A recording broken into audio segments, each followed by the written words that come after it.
അധ്യായം 20. ആഴ്ചവട്ടത്തിൽ 1-ാം നാൾ മഗ്ദലക്കാരത്തി മറിയ രാവിലെ ഇരുട്ടുള്ളപ്പോൾ തന്നെ കല്ലറയ്ക്കൽ ചെന്ന് കല്ലറ വായ്ക്കൽ നിന്ന് കല്ല് നീങ്ങിയിരിക്കുന്നത് കണ്ടു. അവൾ ഓടി ശിമോൻ പത്രോസിന്റെയും യേശുവിന് പ്രിയനായ മറ്റേ ശിഷ്യന്റെയും അടുക്കൽ ചെന്ന്, കർത്താവിനെ കല്ലറയിൽ നിന്ന് എടുത്തുകൊണ്ടുപോയി, അവനെ എവിടെ വച്ചു എന്ന് ഞങ്ങൾ അറിയുന്നില്ല എന്ന് അവരോട് പറഞ്ഞു.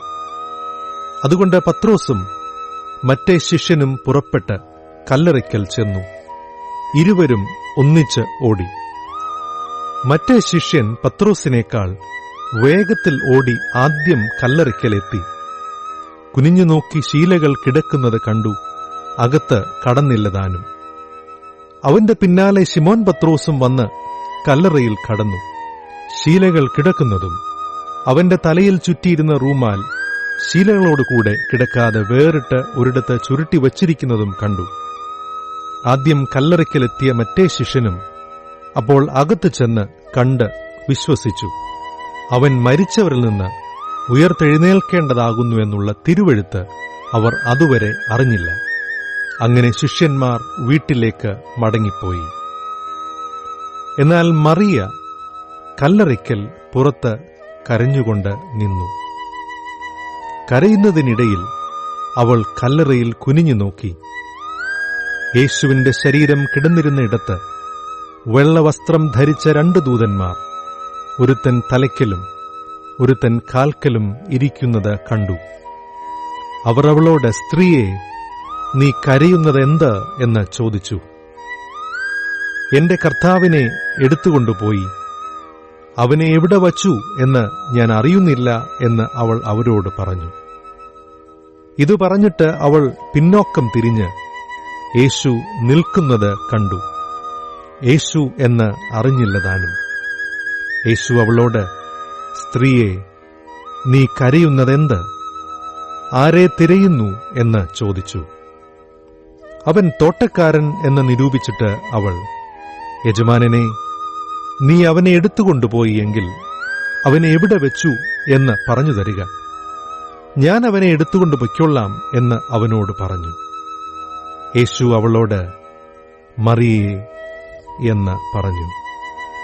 അവൾ തിരിഞ്ഞ് എബ്രായ ഭാഷയിൽ റബ്ബൂനി എന്ന് പറഞ്ഞു. അതിന് ഗുരു എന്നർത്ഥം.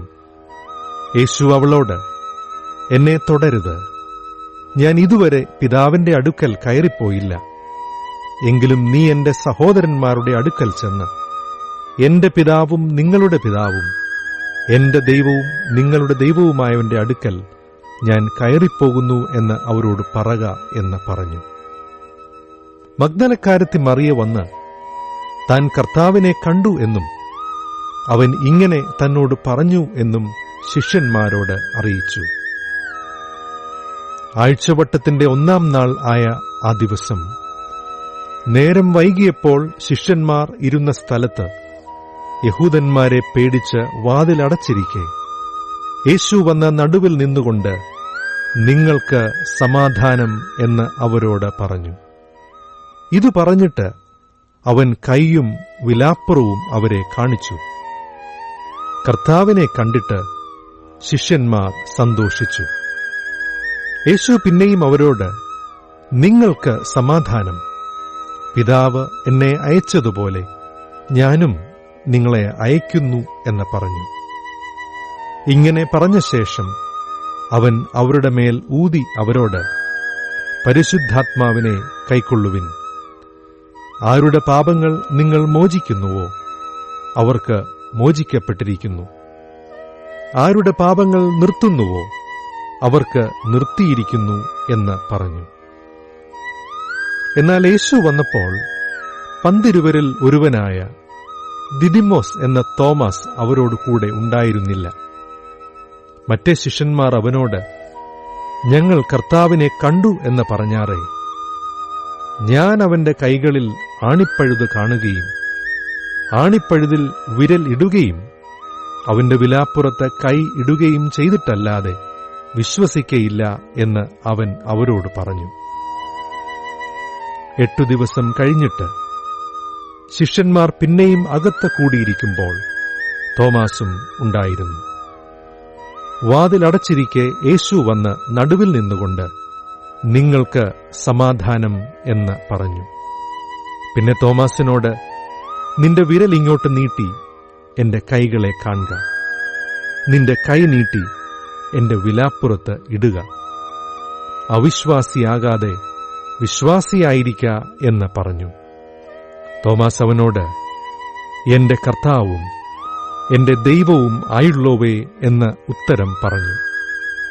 യേശു അവനോട്, നീ എന്നെ കണ്ടതുകൊണ്ട് വിശ്വസിച്ചു, കാണാതെ വിശ്വസിച്ചവർ ഭാഗ്യവാന്മാർ എന്ന് പറഞ്ഞു. ഈ പുസ്തകത്തിൽ എഴുതിയിരിക്കുന്നതല്ലാതെ മറ്റ് അനേകം അടയാളങ്ങളും യേശു തന്റെ ശിഷ്യന്മാർ കാണുക ചെയ്തു. എന്നാൽ യേശു ദൈവപുത്രനായ ക്രിസ്തു എന്ന് നിങ്ങൾ വിശ്വസിക്കേണ്ടതിനും വിശ്വസിച്ചിട്ട് അവന്റെ നാമത്തിൽ നിങ്ങൾക്ക് ജീവൻ ഉണ്ടാകേണ്ടതിനും ഇത് എഴുതിയിരിക്കുന്നു.